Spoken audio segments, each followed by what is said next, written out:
Hey family, it's Mrs. Chandler again, and in this video, I would like to talk about having a bad homeschool day.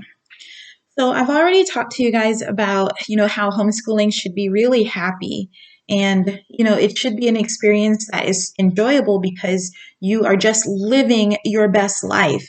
And in those moments when you're not living your best life or you're not feeling it, you can just rest and take a break. And that way, you can allow yourself to just kind of readjust and resettle and get to that point of being happy again. But then it occurred to me that you're going to have some days that are just going to be rough days, and you're not going to be able to just rest the way that you want to. And so in this video, I'm going to give you some tips about how to have a good bad day. How to have a good bad day.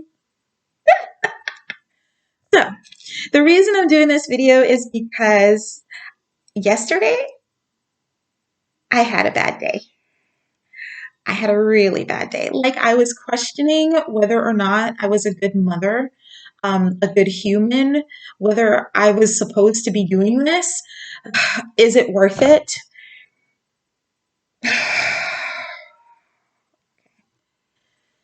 And yes, of course, it's worth it. Of course, I love my family. My husband's amazing. My kids are amazing, blah, blah, blah. But can we just talk for a second? Can we just talk? Because I believe in my transparency, it's going to help some of you when you are having a bad day.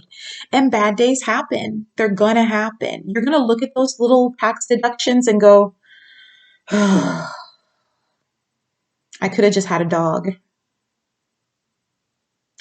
And that's okay. You're entitled to those feelings. You are entitled to look at your children and wonder, are you sure you got the right kid from the hospital? For those of you who had home births, you're going to wonder, like, how did they switch that kid? Like they're not like me. And honestly, that's the first thing that I want to tell you, to remember that these kids are like you, and that's probably where a lot of the frustration is coming from, because they're doing things that you were doing when you were their age. And yeah, you've grown out of it and you don't do those things now as adult onlys, hopefully. But these children are basically you when you were that age. If you go and talk to your parents, I'm pretty sure they would say, yep, you were exactly like that.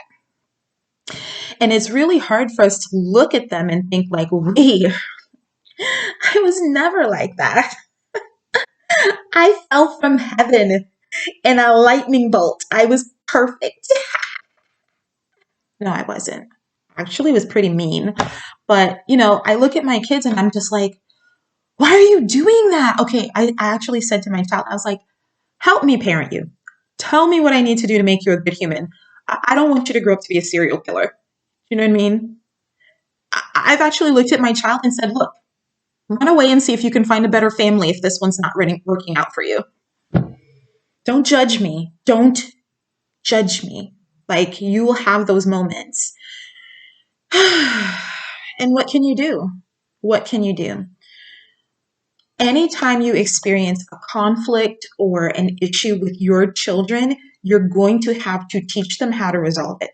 This is the lesson. This is homeschooling, because they're going to have conflicts with their coworkers, their friends, their spouses when they get older. And if you don't teach them how to have a good bad day, they're going to end up running away from any kind of conflict at all when they get older. And we don't want that for them. We want them to know how to, well, like Kenny Loggins said, you got to know when to hold them and know when to fold them. You got to know when to walk away and know when to run. We want our kids to be so well-rounded and adapted that they know, okay, that person's just having a bad day. I can work with this. Let me give them some space. And when they can say, no, we need to engage and work this out because we've got to come to some kind of resolution that's going to make us both happy. And this is how you have a good bad day. First of all, isolate yourself.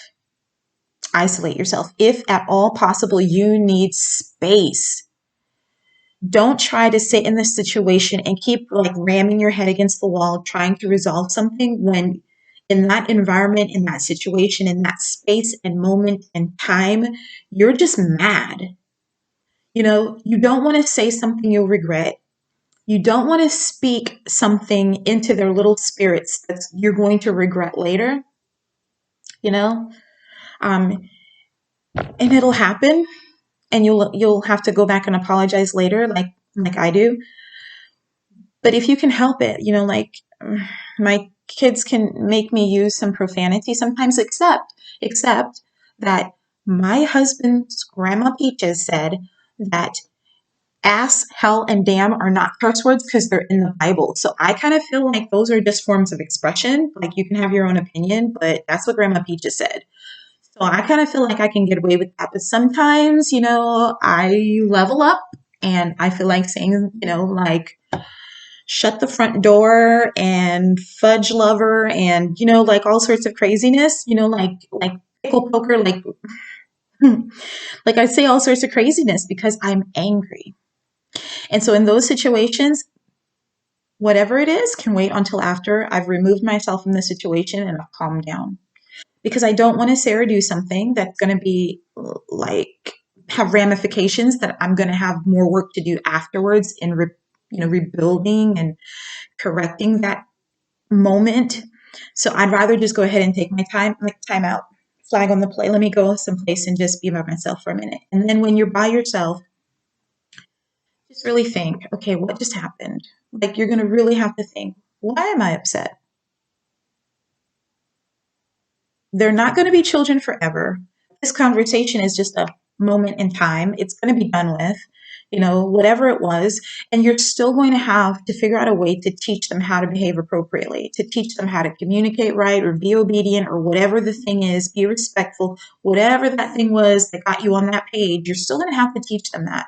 You're still going to have to work with them to get to a point where they understand that wasn't right. You were wrong for that. And then you're going to have to show them how they apologize and how they fix it. You know what I mean? Um, there are times where we're not in control of our emotions because we're tired or we're frustrated or we're hungry. And so when we're in that, when kids are just being kids, like, okay, yeah, they're just being kids, but you still need to have your life together. Like, you can't just be however. Like, I don't get to just be however, you don't get to be however. We're not using the excuses of you're a kid. Well, that just means you need to learn, right? Well, yeah, they need to learn, but in this case, we need to model it for them. We need to make sure our expectations are set and we're just, telling them exactly what we mean. And then they don't do it, and there's something, okay, well, then we're going to sit right here and get it done. And then that's the whole experience of it. And I'd love to say that we don't get emotionally invested, but these are our babies. Like if you're a mom, like you carried that joker for 9 months, like he owes you something, like she owes you something, like get your life. So it's really hard in those situations. Like there are times where I'm like, I don't want to talk to you right now. And I'll say it with a smile on my face, like, yeah, I don't want to talk to you right now. Yeah, I don't really. I love you, just not feeling you right now. I'm gonna need some me time. Can I have some space? If those are the languages that I use with the kids to let them know, okay, we're approaching a boundary, and I talked about that before. We're approaching a boundary, and I need my space. Like you're not gonna be able to just get oh, no. And then I will shut everything down. So there's no TV, no phones, no nothing. Like I have put my children out of the house and sat them out there and said, enjoy being homeless for a minute. That's probably not the best parenting strategy, but you know what? I'm not going outside. I like my house. I'm comfortable in here. You're the one who doesn't want to act right. You go sit outside with the mosquitoes in Savannah. You go do it. And then decide which team you want to play for. You know what I mean? Like Team Chandler is awesome. Y'all better get on board. So that's just one of the things that I'll end up doing. It's like, and then, just giving yourself time. That's probably the best gift we can give to ourselves is time. So yesterday I just lost it and was fussing at my daughter, and she feels like every time I fuss at her, it's the end of the world. So I have to be very careful. I said, you know what? I want to make sure that I'm saying this without getting frustrated. So I did end up raising my voice, but she was lucky that I wasn't raising my paddle hand. You know what I'm saying? So I felt like she was already winning. And then I said, um, help me to understand why it is that you don't want to give to the family the way we give to you. You know what I mean? Like, I can cut you off and not do anything for you, but that's not me. Like, I want to do things for you because I love you and that's how I show love to you. So why don't you want to show love to us that way? You know what I mean? I'm going to need you to, do for us like we do for you. That's reciprocity. And that's a big pet peeve of mine. Like, don't take folks for granted because nobody owes you anything. Nobody owes you anything. Not your parents, not nobody. Like, think about that. All your parents owe you was a ticket into time. That was it. That's it.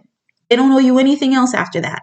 The state might say they owe you food, shelter, and clothing, but honestly, they don't have to give you that.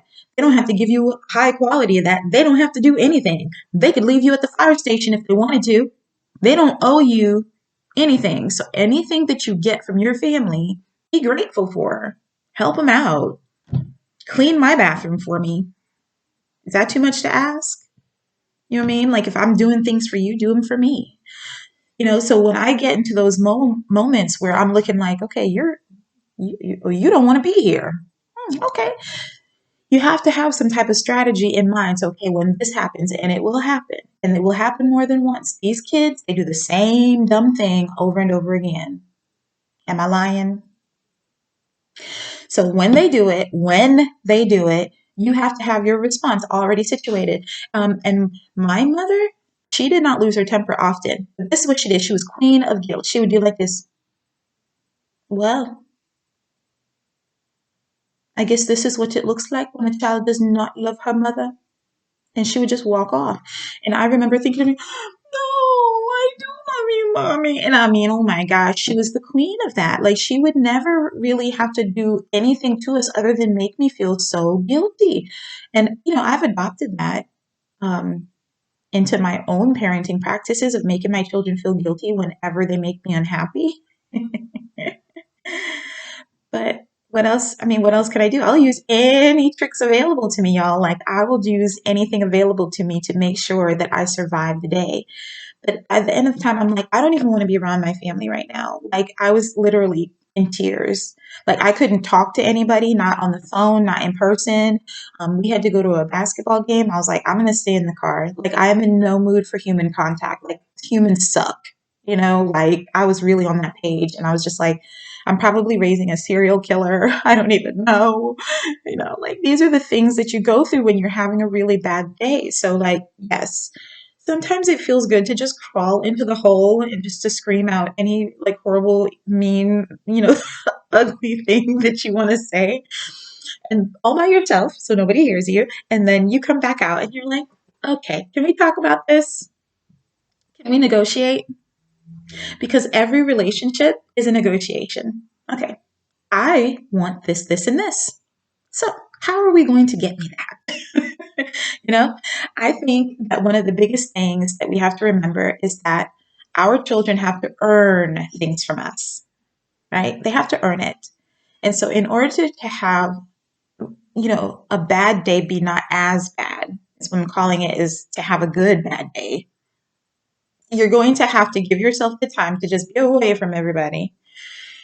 Gather your thoughts and take as much time as you need. And then when you come back, you have to negotiate a new contract, like make an amendment to your contract. Something's not working and this is what you want. Like, how are we going to make that happen?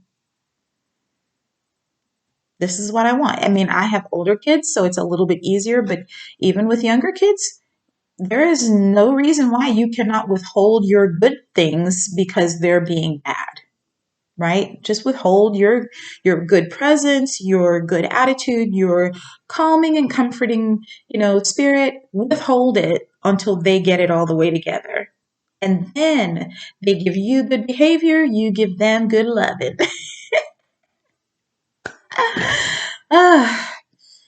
And then just make sure that nothing that you do has ramifications beyond what you really mean them to have. Because in the moment, like, that's self control. And that's what we have to model for our kids. I could have said X, Y, and Z, but instead I just said A, B, and C. And I'm communicating exactly what frustrated me, what I didn't like about it, and what I want instead.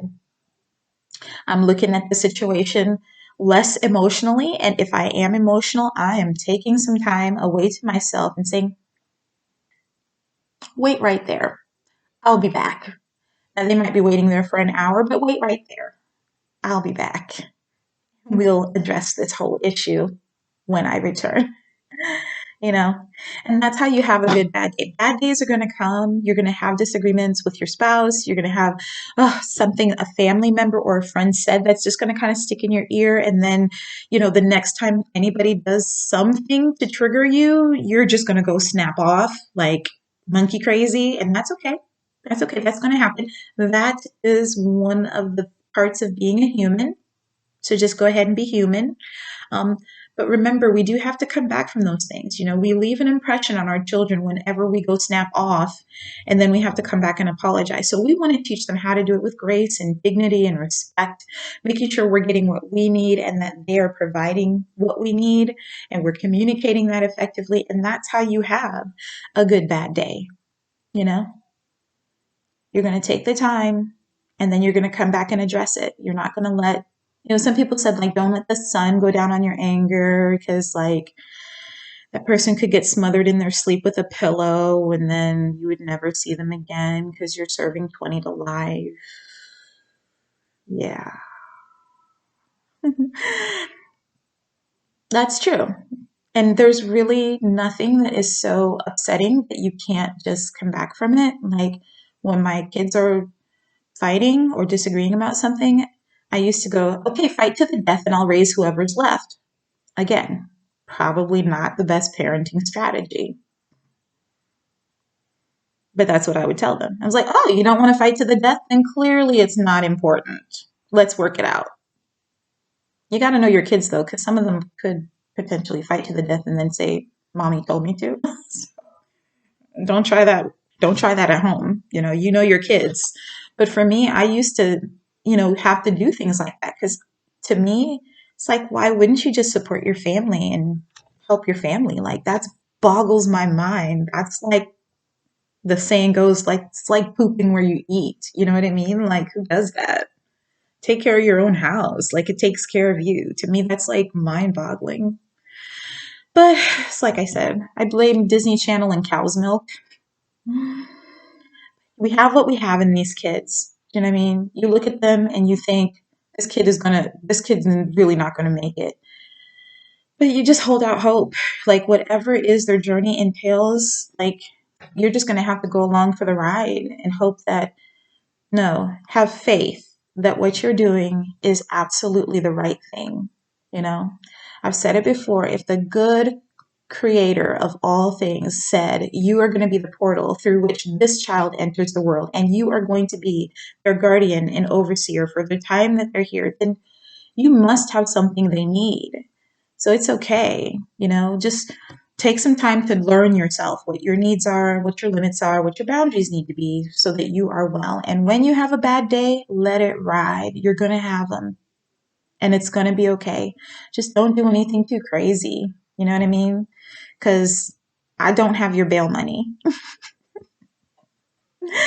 Anyway, guys, I hope your journeys are filled with love and laughter, and that even when you're having a bad day, you know that this too shall pass, okay? It will pass, and it's going to be all right. I love you guys. Thanks for watching, and may your homeschool journey be filled with knowledge, understanding, and wisdom.